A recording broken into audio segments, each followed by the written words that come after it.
పశ్చిమ గోదావరి జిల్లా భీమవరంలో జిల్లా అభివృద్ధి సమీక్ష సమావేశం జరిగింది.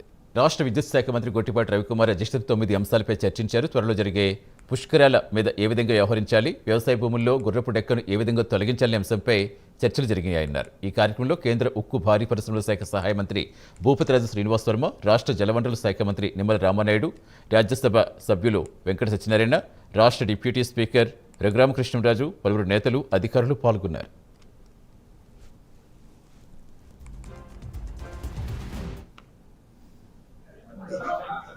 ఇరిగేషన్ సంబంధించి, అగ్రికల్చర్ సంబంధించి, హార్టికల్చర్ కానీ, ఎలక్ట్రిసిటీ ఇవన్నీ డిస్కస్ చేసాం.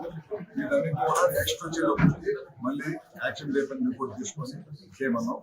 కొన్ని సమస్యలు రాష్ట్ర వ్యాప్తంగా డిస్కస్ చేయాల్సినవి ఉన్నాయి. వాటికి సంబంధించి కిట్ కోర్సెస్ కానీ, హౌసింగ్ కానీ, గతంలో జరిగిన ఇళ్లకు సంబంధించి మోసాలు కానీ, వాటిని విచారణ ఆపించుకున్నారు. మొత్తం ఎక్సైజ్ సంబంధించి కొన్ని సమస్యలు మళ్ళీ సభ్యులు, ఎమ్మెల్యేస్ కానీ, చైర్మన్లు కానీ ఏదైతే లేవనెత్తారో వాటన్నిటిని కూడా కూలంకషంగా డిస్కస్ చేసేసి తగిన చర్యలన్నింటి కూడా ఇప్పుడే తీసుకోవడం జరుగుతుంది. పుష్కరాలు, రేపు జరిగే పుష్కరాల మీద ఏ విధంగా ముందు చుట్టూ వ్యవహరించాలి, ఇక్కడ పౌరకు సంబంధించి కానీ మిగతా డిపార్ట్మెంట్కి సంబంధించి ఏ కార్యక్రమాలు చేయాలి, ఇంకోటి వచ్చేసరికి వ్యవసాయ భూముల్లో కలవల్లో గుర్రపు డెక్క అవుతుంది, దాన్ని ఏ విధంగా సొల్యూషన్ తీసుకురావాలి. కొన్ని చోట్ల వాటర్ సీ వాటర్ వెనక తప్పడం వల్ల పొలాలు కోత పోసుకోలేక దాదాపు